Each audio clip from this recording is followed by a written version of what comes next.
On today's expose, I wanted to highlight none other than Dominikos Ioannis Petrakis, or as most people know him, Avalanche. That's such a Greek name. Oh, so Grecian. Such a Greek name, I know. So, Avalanche first appeared in Uncanny X-Men number 141 in January of 1981. Created by Chris Claremont is the one who created him. John Byrne is the original artist. So, just like his name alludes to, he's got earthquake powers. He can cause avalanches with earthquake powers. And of course, we've seen Avalanche in different media. We've seen him in the original X-Men cartoon, X-Men Evolution, maybe under a slightly different name. Wasn't he in one of the movies? I forget. Maybe. Oh, I have it in front of me. I know Arclight was. Yeah, Arclight was. I guess he's not in any of the movies. Wow. But he was also in Wolverine and the X-Men. Okay. There you go. Yeah, so he's usually depicted as someone who's working for the Evil Mutants, Brotherhood of Evil Mutants. But, of course, in Krakoa era, which is now officially over, there are no villain mutants, sort of. So he was kind of a good guy and here and there with the X-Men during that time. So he's a cool character. Do you like Avalanche? Yeah, I'm indifferent to him. I don't love him or hate him. Just kind of like, okay, he's a character. So. Yeah, I feel the same way. Like, yeah, if you're gonna give me someone with earthquake powers, I'd rather take Richter, who's a more fleshed out character and queer. Hello. Right. Welcome to Bayville, my new home. It's time you remember why they call me Storm. Look at me, I'm fat. Do I look that bad to you? Easy, Fuzzy Elf. Everything is going to be just fine. Storm!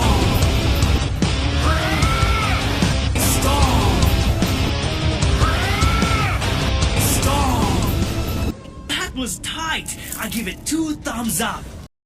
Welcome to this week's Solving for X. I'm Shawn, your ultimate excavationist. And I'm something of an X-fan myself, Kevin. That's the word. Oh my That's goodness. the word. It's not Greece, it's Kevin. That's the word. Yes. So today we continue our fresh new adventure in X-Men Evolution. We're on episode 2, the X Impulse. Can I tell you something? I hate this title. I hate this title. Thank you. What the hell is the X Impulse? What does that even mean?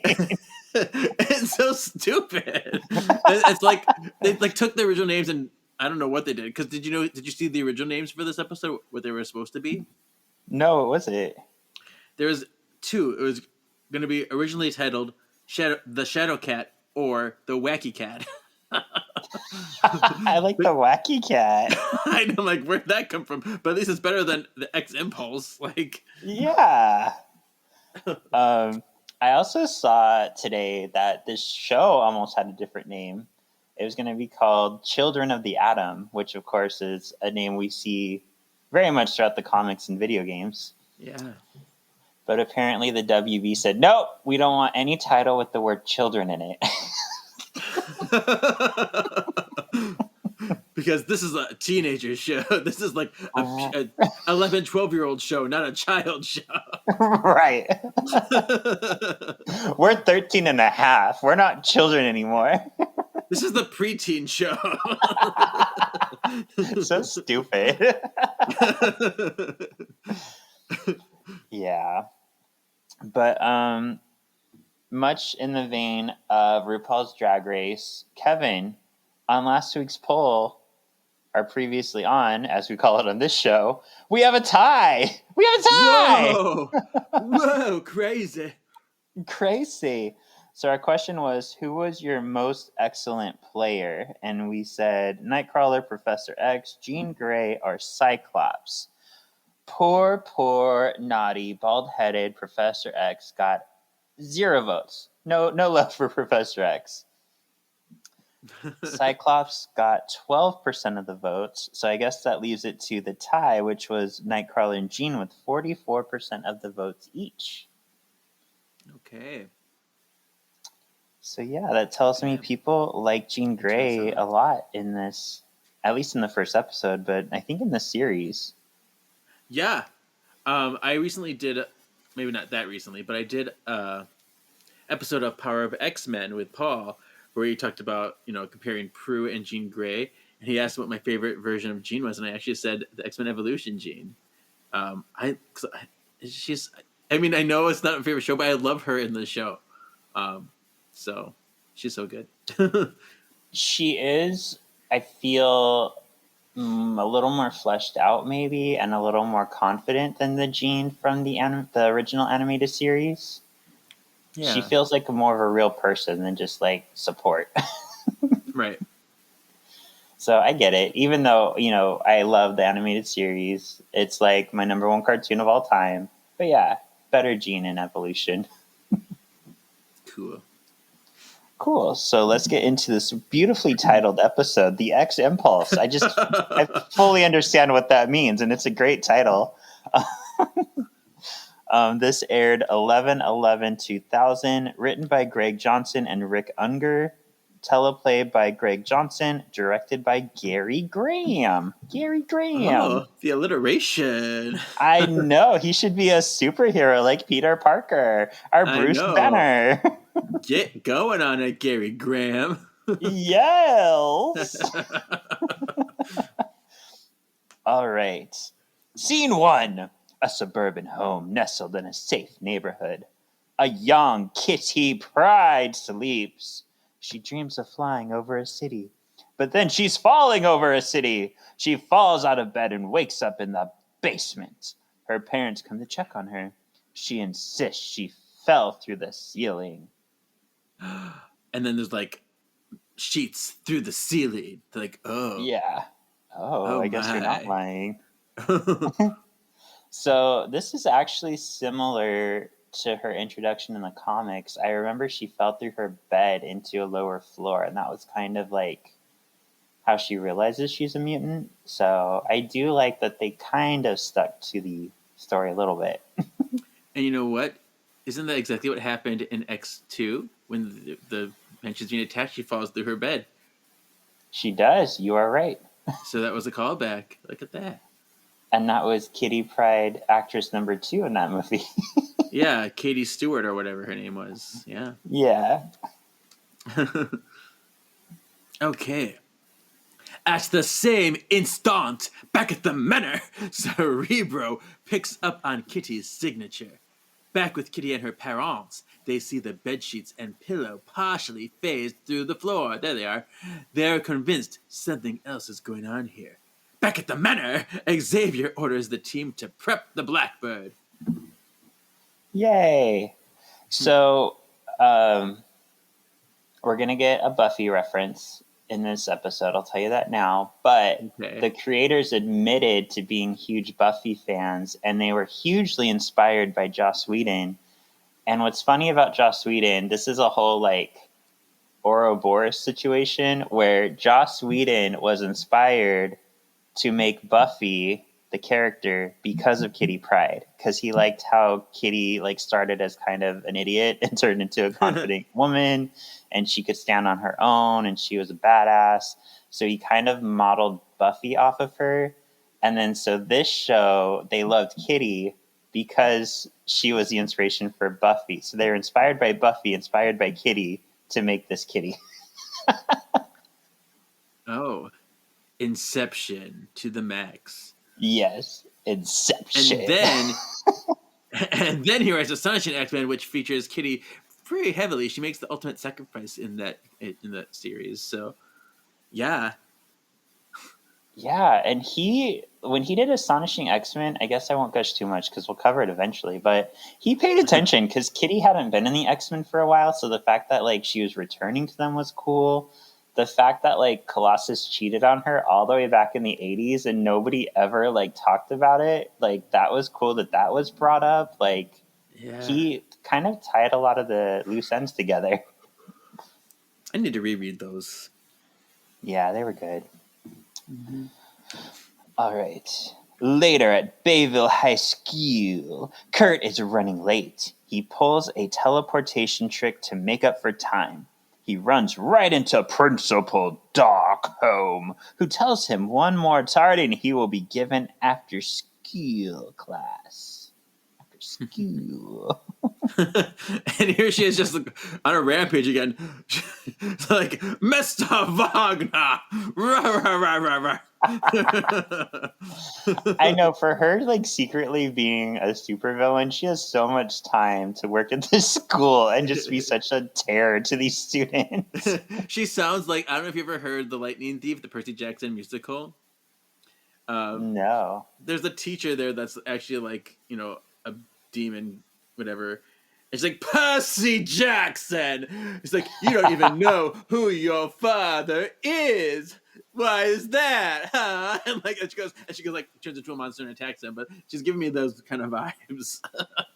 Oh, speaking of voice actors, you just reminded me of something.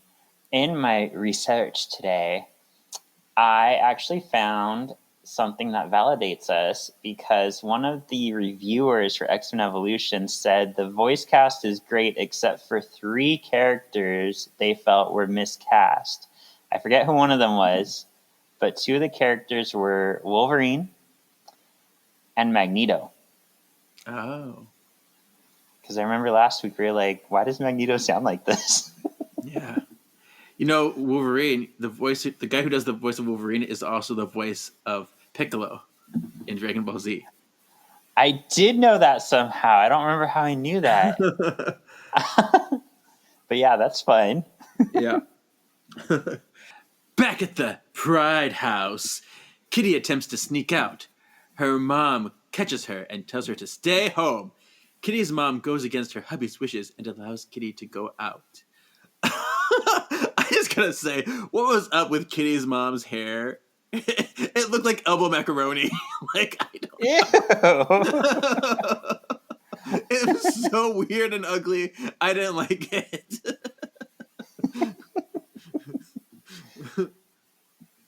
I didn't even notice it that much. That's funny. Oh my gosh, it was so.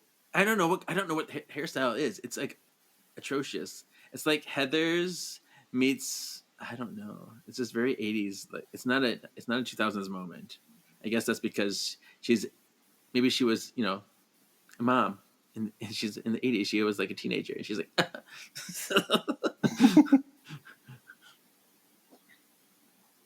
Oh, I found it. Wolverine, Magneto, and Beast. Oh yeah, Beast is odd. Mm-hmm. Okay. I don't know if this is a hot take or not. I feel like they didn't overdo it, but I like that they like subtly made Kitty's parents look Jewish. Mm. Because she is Jewish, and it is something they focused on a little bit more in like her early comics, but it kind of got lost in translation along the way. They don't really talk about You're it. right. Her mom had a nose just like mine, and I'm not Jewish, but I'm like, oh, there's the Jewish girl. Yeah, she had like kind of a subtle, but still there, kind of like Jewish looking nose. And then the dad was kind of Middle Easterny descent, or kind of like, I don't know how to describe him, but they both look like different types of Jewish people. So I like that detail. Yeah, neat. Mm-hmm. Jean and Xavier are deep in convo as Xavier flies the Blackbird. Xavier tells Jean he asked her along since she is the best option to connect with Kitty. Xavier and Jean arrive at the Pride House. They are not given a warm welcome. The Prides ask Xavier and Jean to leave. Xavier sends Jean to make contact with Kitty at her school.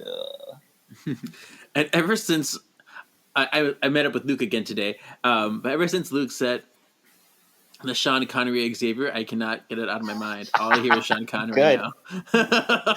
He does, though. It was like Cutter. Whatever. Crusher. Cutter. Get to the blackboard.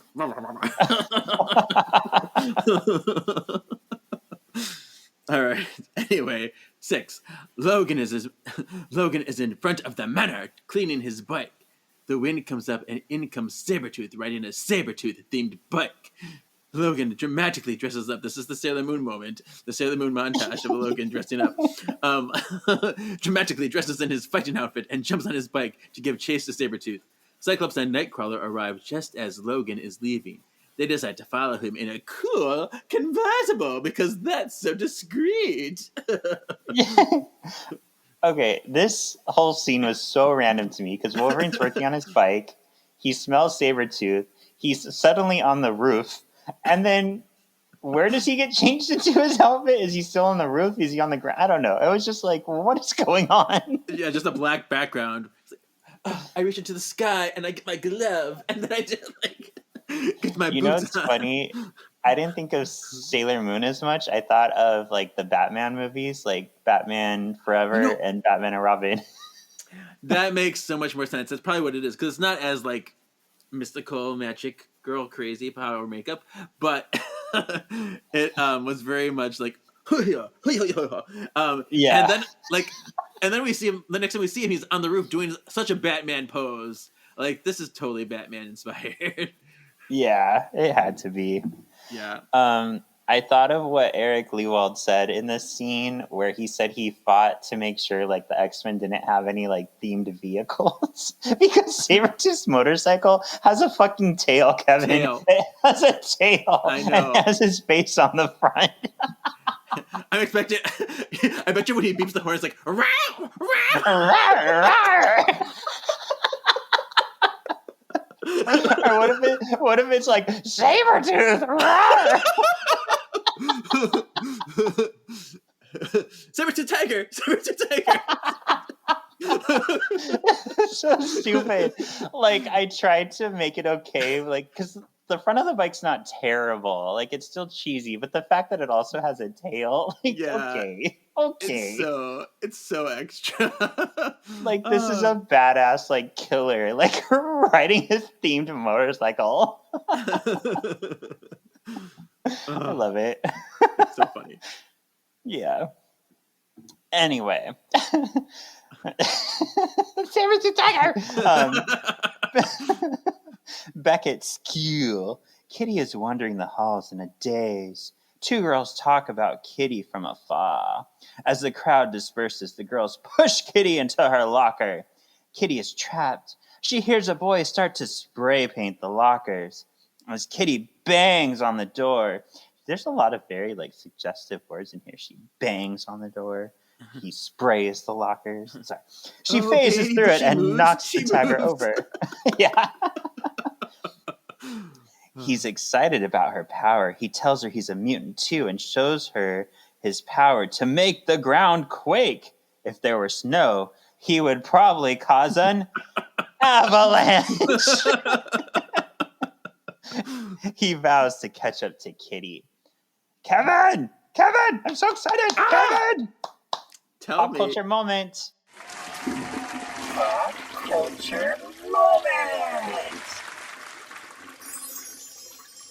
And this isn't even like hidden. This is just out there. Kitty's bully, Riley Finn, straight up a name from Buffy. In season 4, Buffy meets Riley Finn. They start dating. In that one, Riley's a man, not a female. And he's a character throughout the rest of the series. Like, they just straight up took a name and gave it to a character in the show. I mean, they straight up take scenes and animate them, so why not a name?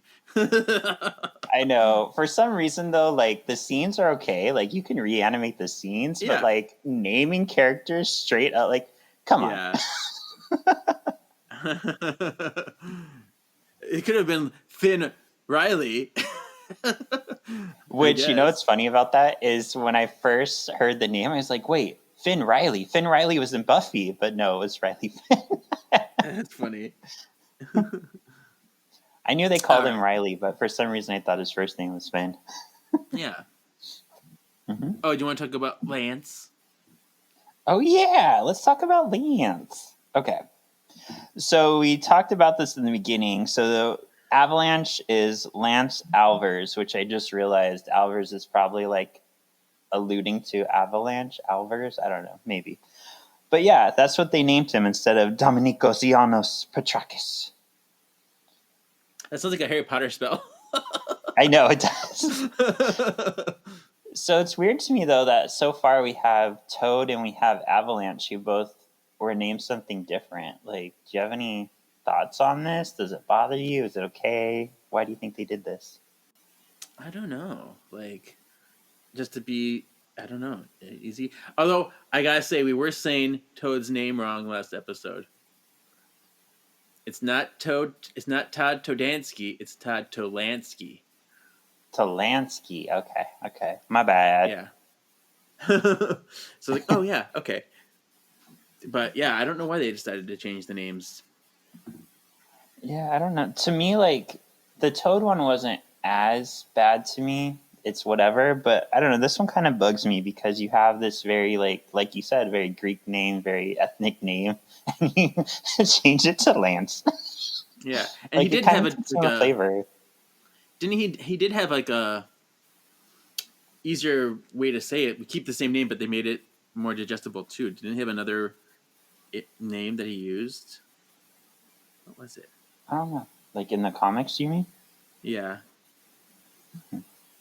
So maybe he just went by. I don't remember what he went by, but I feel like they did a different variation of Dominikos and made him, I don't know, called him something else for a little bit, but something close. Yeah, I was trying to think of it because I don't remember ever hearing his name in the comics, so I don't know. Like, I would have been okay if they called him like Dom, you know? Yeah. Ooh. At least it's alluding to his name. Yeah, Dom Top. Get it, mama. Rock my world, Dom.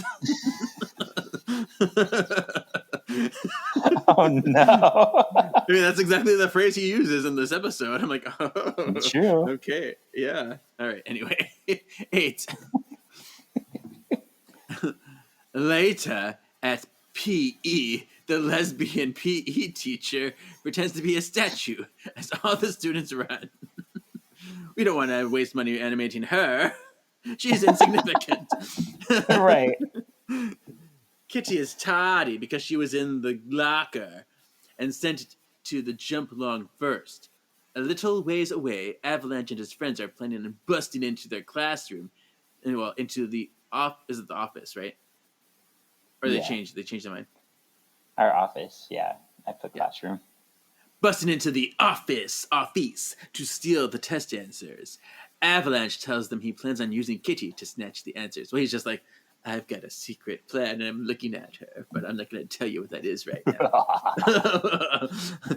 Down below, Kitty and her bullies are doing the long jump, and Kitty falls down because she's not very physical. Physical. And then the one girl's like, oh, I'll show you what a real athlete does. And then Avalanche is like, oh, no. He uses his power to mess up one of their jumps. He's like, I caught you in the sand, bitch. And then he waves at Kitty to show, look what I did. Look what I can do. You like me? Yeah. And then Kitty runs away. She's like, you crazy, man. But not before bumping into Jean. He's like, Jean. I find it funny because the first time you said long jump, you said jump long. Oh, I did. I was like, I'll just let her keep reading, but I'm going to make fun of her afterwards. On the jump long. Jump long. Kitty finds her way onto a closed set in the theater department. Oh, that's where Kevin would be. Yeah. She knocks over a bull. When she tries to catch it, she phases through it. Enter Jean. She tells Kitty she understands what she's going through with her powers. Jean reveals her power to Kitty. Kitty freaks and runs out. Enter Lance. He threatens Jean to back the fuck off or else I'll rock your world, little redhead. Yeah, he's like, you cannot be her friend. I'm going to be her friend. I'm going to show her what to do so that I can get my test answers. I don't care. Yep.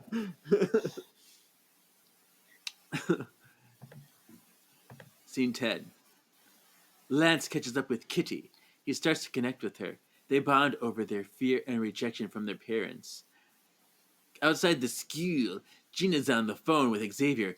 As they hang up, Xavier is confronted by his biggest fear. Stay cares? But this was such a shady like phone call. Because Thank you.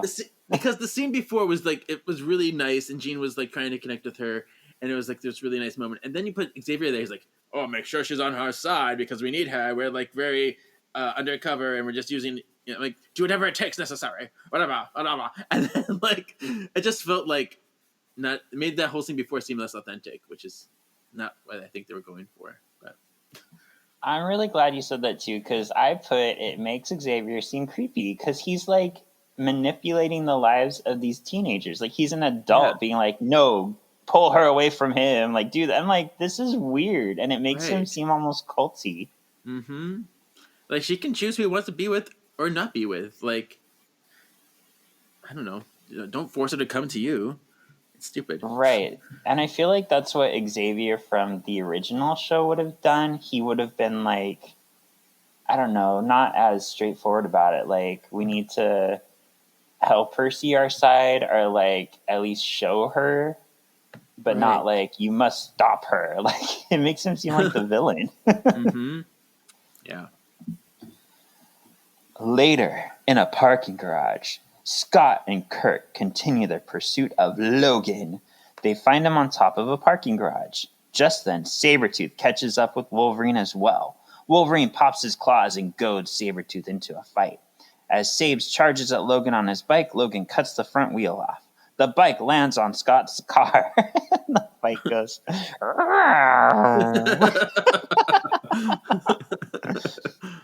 Sabretooth jumps off and grabs the parking structure. Sabe throws a car up at Logan, which kind of like goes through the ceiling and comes up next to Logan.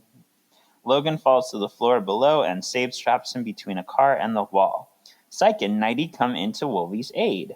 Sabes makes his escape down an elevator shaft. Wolvie is mad Scott and Kurt helped him. Logan bounces. He's like, I don't fight your battles, don't fight mine. Bleh. Yeah, and I go where I want to go. Back at the school, Lance is standing on his own, waiting for Kitty. She approaches him and asks for help. Lance convinces Kitty to phase through the office wall and unlock it. Unlock the door on the other side so that I can get in. Lance enters the room and congratulates Kitty for a job well done. Cool, girl. I love how they make Kitty seem so stupid. She doesn't realize like there's a nefarious purpose to sneaking into a teacher's office and unlocking the door. It's like, hey, why'd you want to come in here? What a weird place to be. I could have been. Hey, kid who ditched class to spray paint lockers. Why do you want me to do this good thing that's good? Stupid kitty. Yeah.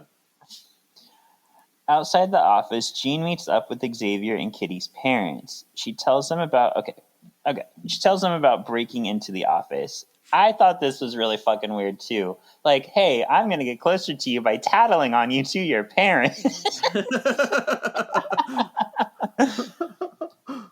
Oh well.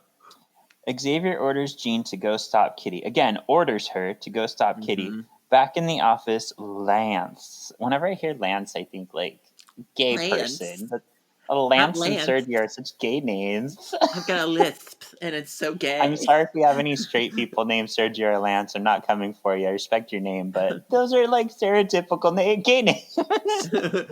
I mean, Lance Bass. Totally. Yeah. All right. Anyway. Lance jumps on the teacher's computer. He steals the test answers on a... Is this a 2000s moment? Yes, I wrote this down. Do you know what happens to a toad when it's struck by lightning? 2000s moment. Even though I feel like floppy disks were like already not the thing so much in the 2000s. I feel like we were already getting to CDs. The early 2000s. They were? I was using them all the time in the 2000s. Oh my gosh. In high school. Really? Yes, in high school, I would bring my papers on them, bring them to the library. Yeah. They probably started in like 98, 99, but all throughout the 2000s, they were still a big deal. Interesting. Yeah, I always forget, like, yeah. Okay. And then I Okay, had all you my schooled me. I had stacks of them with Charmed pictures. I had all the Of WB course you Charmed did. pictures saved onto them, and I was like, "Oh, I gotta put in my Charmed pictures." Oh, yes, and I had them labeled. Yeah, so fun times. Fun times. Kitty is surprised to find out she was used to steal answers. What? Lance starts to modify their grades, but he was so nice. Kitty stops him and insists they leave. Also, I was just thinking of this. Also, like, he showed Kitty like who he is by making a girl fall into the sand. Like, he's a bully who spray paints lockers. She's like, "What? You're bad?" Oh my god. Everything he's done was just like not quite a good thing to do. Right. Kitty stops him and insists they leave. Just then, Jean, Xavier, and the Prydes enter. Lance uses his power to knock a bookshelf onto Mr. Pryde. Jean saves him. Daddy Pryde apologizes to Kitty. Jean protects everyone from Avalanche's power as the room crumbles. and it's so weird because he like made the rocks fall and like landed Kitty. She's like, "Oh, I guess he crushed her." Oh well, like Yeah. didn't even have any care. And it was odd to me that Xavier was just so calmly like rolling up to the scene as like this whole building's crumbling. He's like, "Oh." And Jean was like, I don't know, it was weird to me she was in her outfit because this is at a school in the middle of the day, so they're not clandestine. it's like Clark Kent. They won't recognize me in my outfit. Yeah. I guess I did also read, I just remembered this, but I read that in the original designs they were going to give Jean and Kitty a mask to hide their identity because yeah, because Nightcrawler Scott, like, they changed their appearance. Scott has a mask and Kurt is blue. Wolverine has a mask, but yeah, Kitty and Jean are just out there. Yeah. I have in my notes. It says when originally designed, Shadowcat wore a face mask similar to her early comic book appearances. It was an orange miniskirt and boots over spandex as well. So that was the original. Oh yeah, design. she had a weird phase where she called herself, I think it was Pixie, and she wore like multicolored outfits. Or Sprite. It was Sprite. Ariel. Yeah. Yep. Yeah, Sprite, not Pixie. But yeah, because I do remember in Astonishing X-Men, Emma's like, "What do you call yourself these days? All these like who knows who you are with your crazy names." Yeah, she went through quite a few different names and costumes. I feel like they didn't know what to do with her for a while. Right. Lance grabs Kitty and starts to leave. Kitty decides she doesn't want to go with him and phases out of his grasp. Oh, this is where she like crushes her. Okay, she escapes, but is immediately crushed to death by debris. And then he's like, "Whatever, I'm leaving." JK, Yeah. she phased. Xavier calmly wheels in as the theater crumbles. He mentally urges Jean to keep everyone safe with her power. Kitty emerges from the wreckage and phases everyone to freedom. Kitty tells her parents she would like to go with Xavier. The Prydes agree to let her go. Ah. All right. The police, fire department, and ambulances arrive at the crumbled department. Lance watches the scene from afar. As he goes to leave, he is confronted by Principal Darkholme. She invites him to attend Bayville High and bestows the name Avalanche upon him. As she like shows her blue form, "Look at me, I'm not your principal. Come be my come be my student, and you'll know my secret." And la la la la. Yeah, she's just so out there with it. She's like, what if he said no? What if he was like, no, I want to go join Xavier? Then she's like, oh, shit. Right. Hey, I got a secret. I gotta tell you. So Cool. yeah, they We transfer. got through it. Yep. So now, I do like, well, I'll talk about it in a second. No, I'm going to talk about it now. I do like how both the first and second episodes, we get like one new recruit to the X-Men and one new to the Brotherhood. Like, that's kind of fun that they're giving them all time. That is cool. Like there's pairs, there's parallels. Yeah. Balance. All right, so tell me what you feel about the episode, and then is it Britishly bitchin' like Emma, pretty cool like Iceman, Australian Wolverine, you kind of love it, but you kind of hate it, fat and sweaty like Jubilee, or unspeakable like X-Men Origins Deadpool? um, I thought this was a fine episode. Nothing mind blowing, but I had a good time with it. I'm gonna say pretty cool like Iceman. So I thought it was a decent episode. Nothing crazy, but I'm not really offended much either. So Okay. Um, yeah, I mean, I like the introduction to Kitty. It is pretty close to like her comic counterpart introduction. I'm actually gonna give it fat and sweaty like Jubilee though, just because I feel like the wow. writing was so bad. Like I don't know, it made me. I'm gonna put it this way: I don't dislike this show. I'm not coming for it, but this episode made me question like, am I gonna like this show because of the way Xavier's portrayed, because of the random costume changes? Like, I don't know. It could have been a lot better. Okay. Yeah. I do know like this first season it gets very much, into a formula where it's like this is this problem of the week kind of thing. Um but so the first season, maybe the first two seasons can be trying sometimes. I don't remember everything, but I heard from what I remember it's like that. And then once season 3 hits, you're like, okay, now things are going down. So we'll see. Yeah, I kind of read that like nobody likes season one. Season two is kind of like a transition season, and then yeah, season three is like everybody's favorite. So I'm Yeah. excited. I'm still in Yeah. it. I don't hate the show yet. I have some notes. Do you want me to go over the notes I had about it? Tell me your notes.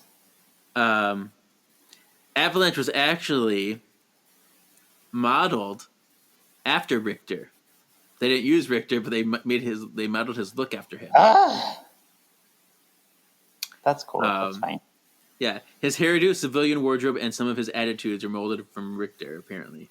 So That's funny because when I first saw him, I'm like, he looks so familiar. I don't know why I remember this guy. I wonder if I was remembering him from when I watched it or remembering him because I was thinking of Richter. you're right. So there you go. We already talked about how this Sabretooth is modeled after Tyler Mane. He has very much the 2000s X-Men movie look. So that's definitely influenced. And then I have some bloopers that I found. Ooh. So I looked this up. One of them is this floppy disk. It came out backwards. Oh, it did, huh? The part you insert came out. I'm like, no, that's supposed to be inside. So it came out the wrong direction.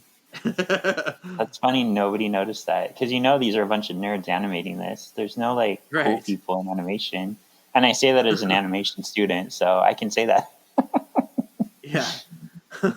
So that's one. There's one here. When Jean and Xavier are out on the porch of Kitty's house after the door is closed, there was no longer a peephole, and the door's wood was a completely different design. I didn't notice that. So that's fun. And then this is more of like kind of a theoretical. Does this make sense? Because when Mystique, as the principal, grabs Kurt's watch, like, are you late for school? Wouldn't she feel his fur? Oh yeah, we talked about that last week, and I didn't even pay attention. I said last week I'm going to pay attention if anybody touches him, and I didn't pay attention. All right. So, interesting. Yeah. That's all I got. All right. Thanks, girl. Yeah. Who would you say is the MXP? I'm choosing Jean this time. She is my favorite in this episode because she seems the most, wanting to help and most proactive in doing things. And yeah, I really start to like her in the show. And this is a great example of why she's great. Even though her scene was a little creepy with the Xavier thing, I still believed her and that she wanted to help and do good. Yeah. And I was on the fence between Jean or Kitty because Kitty does save the day in the end. But you're right. I feel like it's Jean who's the catalyst to get Kitty there. Like, she's the one who, even though it was a little weird, she's the one who got Kitty's parents, and that's really what inspired Kitty, seeing her parents there. Yeah. Yeah, I give it to Jean. Get it, girl. That's 2 in a row. Boom. What would you say is the X Factor? This was hard for me. I don't.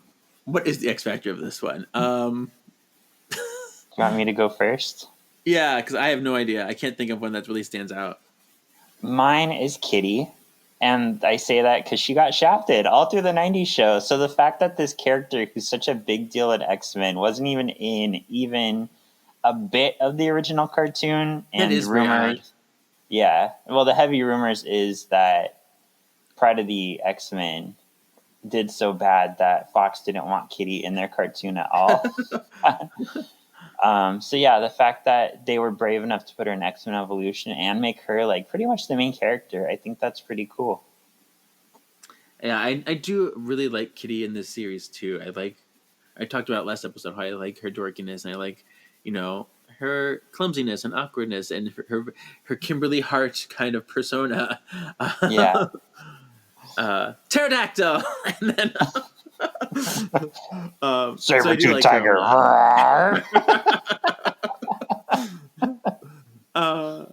Yeah, I guess, and maybe. So I do agree with the Kitty, but I'm not going to copy you. So I'm going to say, I'm going to say Cyclops in his car, because Cyclops does take pride in his vehicles, his motorcycles, and his cars, and it's very much on brand for him.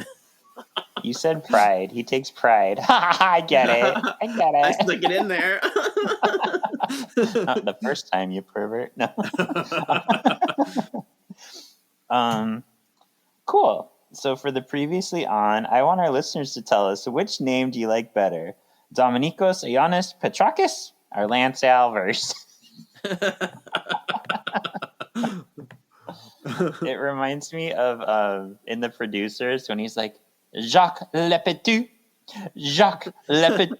and then he stops to Jack Lapidus.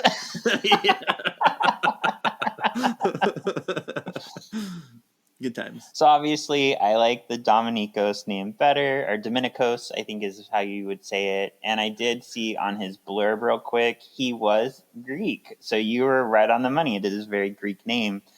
And I like it better just because, like, people come from all over the world. So it would make sense if we had a Greek student and not just Lance Alvers. Bueller. What's boring name? Bueller. What are your thoughts? Which name do you like better?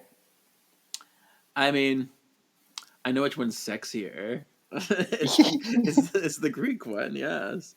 So I agree with you on that. I think Lance is a fine name. It's a basic American name, but I wouldn't say I'm offended by the name. It doesn't bother me, but I do like the other one better. Yeah. Yeah, I'm less offended by the fact that they changed the name, just that they changed it from something with so much flavor to something that's so, like, basic. Yeah. All right, our next episode is the Rogue Recruit. I don't really know what might happen in the Rogue Recruit. Oh, I have no idea either. I bet you maybe someone named Rogue is recruited. Oh, I know. They introduced Spike. Oh, okay. Spoink. No, I do really like Spike. I'm looking forward to Spike. But yeah, I'm looking forward to getting reintroduced to Rogue. Because I remember her, but vividly. Or vaguely. She's a fan favorite character in this series, too. Yeah. So, yeah. I remember she's like all gothy. Like, I'm Rogue. Oh my God. I can't touch people. I'm so sad all the time. Oh, I'm Rogue. Do you like my purple makeup? Yeah, I wear purple makeup, and I turn dramatically so my hair goes whoosh. What's